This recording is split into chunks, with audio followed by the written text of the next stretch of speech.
नमस्कार, आप देख रहे हैं जुल्मास्तक न्यूज। मैं हूं आपके साथ विद्या। आइए ले चलते हैं आज की कुछ अहम खबरों की ओर। 2027 में ब्राह्मण हित की बात करने वालों को ही मिलेगा विप्र समाज की ओर, राजेंद्र नाथ त्रिपाठी ने कहा।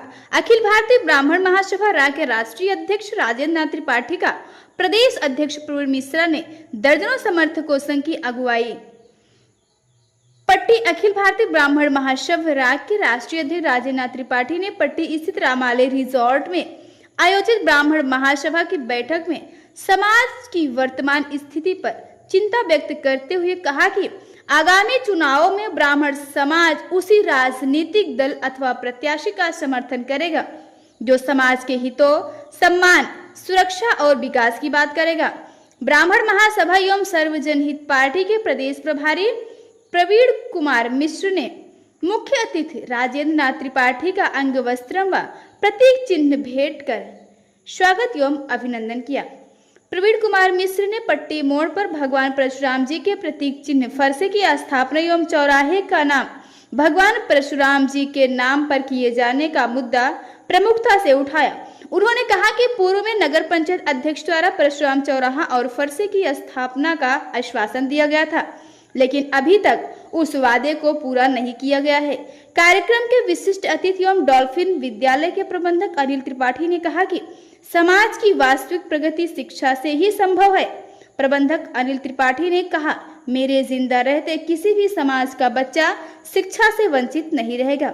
बैठक में मुख्य रूप से विनोद, अश्विनी उपाध्याय, कमलेश पांडे, वीरेंद्र मिश्रा, गौतम, अमित मिश्रा, मनीष पांडे, राकेश पांडे, नंदगोपाल मिश्र, सुनील मिश्र, लोकेश सहित बड़ी संख्या में समाज के लोग उपस्थित रहे। रिपोर्ट अवनीश पांडे, प्रभारी उत्तर प्रदेश, जुल्मास्तक न्यूज। नमस्कार, आप देख रहे हैं जुल्मास्तक न्यूज। मैं हूँ आपके साथ विद्या। हम इस समय उपस्थित हैं प्रतापगढ़ में। यहाँ पर अखिल भारतीय ब्राह्मण महासभा राग के राष्ट्रीय अध्यक्ष माननीय पंडित राजेंद्र नाथ त्रिपाठी जी मौजूद हैं हमारे साथ बातचीत करने के लिए। सर, हम आपसे जानना चाहेंगे, सर आप ब्राह्मण सभा चला रहे हैं। सर, जैसे कि सबको पता है कि कुछ सालों से ब्राह्मण की हत्याएं बहुत ज़्यादा हो रही हैं, तो सर क्या कहेंगे आप मौजूदा सरकार को लेकर और जो ब्राह्मण की संगठन है उसको लेकर क्या कहना चाहेंगे? ब्राह्मण के साथ जुर्म हो रहा है, हत्याएं हो रही हैं, हितों पर कुठाराघात हो रहा है। यह इस बात का संकेत है कि ब्राह्मण संगठित नहीं है। जो लोकतंत्र में संगठित है वही सुरक्षित है और जो बिखरा हुआ है वो काटा जाता है, काटा जाएगा। तो मेरा इस मंच के माध्यम से, आज के कार्यक्रम के माध्यम से प्रतापगढ़ के सभी साथियों को मेरे द्वारा निर्देश दिया गया है कि समाज को संगठित होकर के कार्य करने की जरूरत है। संगठित होगा तो ब्राह्मण सुरक्षित रहेगा और संगठित नहीं रहेगा तो इसी तरह से काटा जाएगा और आने वाला कल ब्राह्मण समाज के युवाओं के लिए बहुत भयानक है।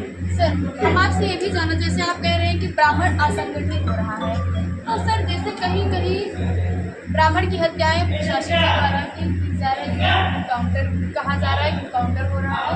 सर, क्या आप मौजूदा सरकार को लेकर इसको दोषी ठहराएंगे या ब्राह्मण के संगठन को लेकर कहेंगे कि ब्राह्मण असंगठित है इसलिए उनकी हत्याएं हो रही है? ब्राह्मण के असंगठित होने का ही मैंने आपको बता दिया है।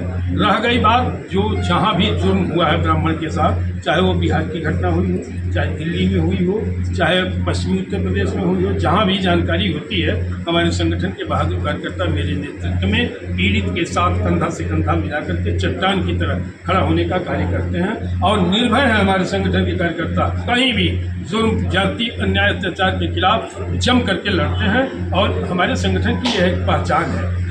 हम आपसे ये भी जानना चाहेंगे सर, जैसे आप कह रहे हैं कि ब्राह्मण असंगठित है इसलिए हत्याएं हो रही, क्या सर इसमें प्रशासन जो मौजूदा सरकार है कि कोई दोष नहीं है या उनको लेकर आप कुछ नहीं कहेंगे?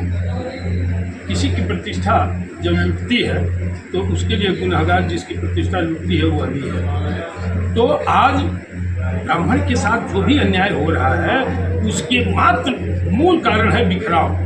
यही कारण है कि हमारे समाज के जो विपक्ष में है या सरकार में है, कोई ब्राह्मण नेता हमारी आवाज़ नहीं बनता। इसका मतलब हमसे भरोसा उठता जा रहा है। या तो ये कारण है या विभिन्न दलों की चाटकारिता करने में ब्राह्मण समाज लगा है। अभी ब्राह्मण समाज की इतनी औकात है, इतनी ताकत है कि केवल संगठित होकर के चुनाव में एक निर्णय पर है, अभी सब ठीक हो गया। और अब 2027 में उसी को लेकर के प्रत्येक जिलों में सघन दौरा हो रहा है कि ब्राह्मण अब अपनी शर्तों के आधार पर अखिल भारतीय ब्राह्मण महासभा के बैनर तले ये निर्णय लेगा और चौंकाने वाला निर्णय लेगा। यहाँ पे स्थापित किया जाएगा और कब इसका नामकरण होगा।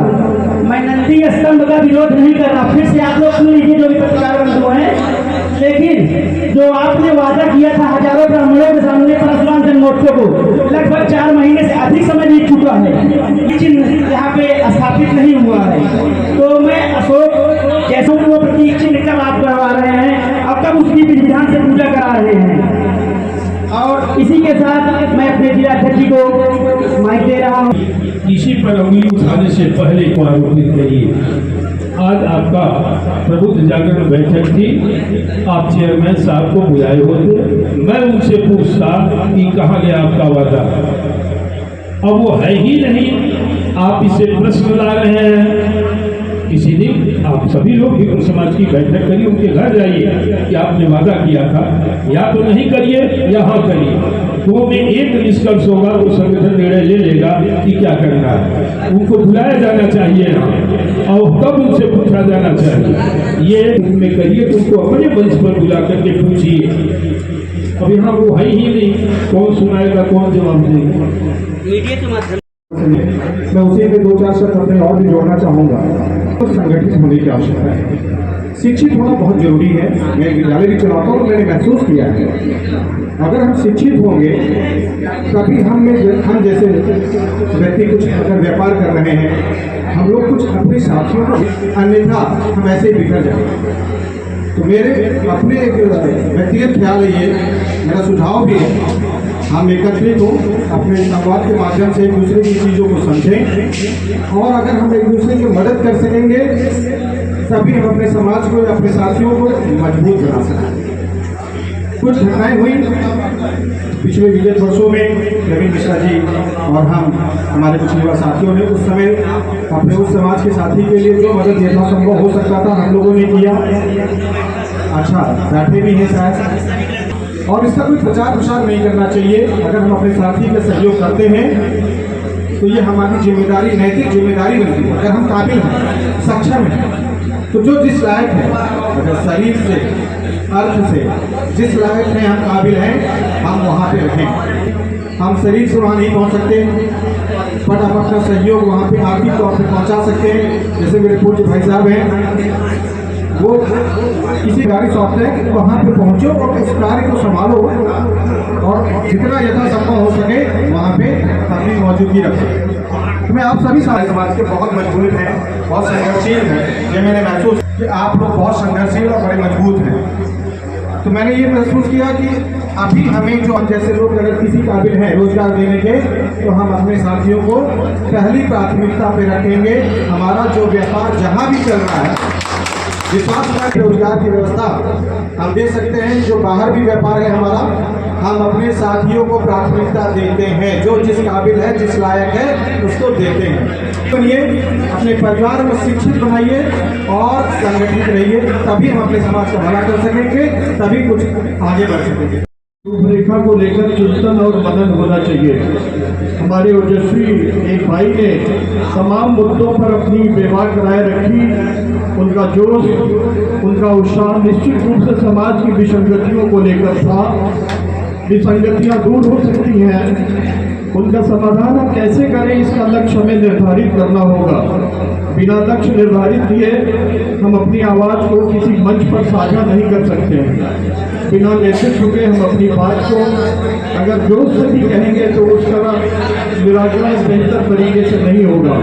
कैसे हम अपनी आवाज़ को शासन, प्रशासन और समाज के बीच में स्थापित करें, इसके लिए हमें विधिवत एक रूपरेखा बनानी होगी। और जो उनके कार्य हैं समाज में एक अनुकरणीय हमारे पुराणों में, हमारे वेदों में भी ब्राह्मणों की बड़ी हो सकती है। इसलिए संक्षिप्त में मैं ये कहना चाहूँगा कि निश्चित रूप से हमें एकजुटता की जहन को विस्तार देने के लिए हमें युद्ध स्तर से अपने आप में मन से, दिल से एकजुट होना पड़ेगा।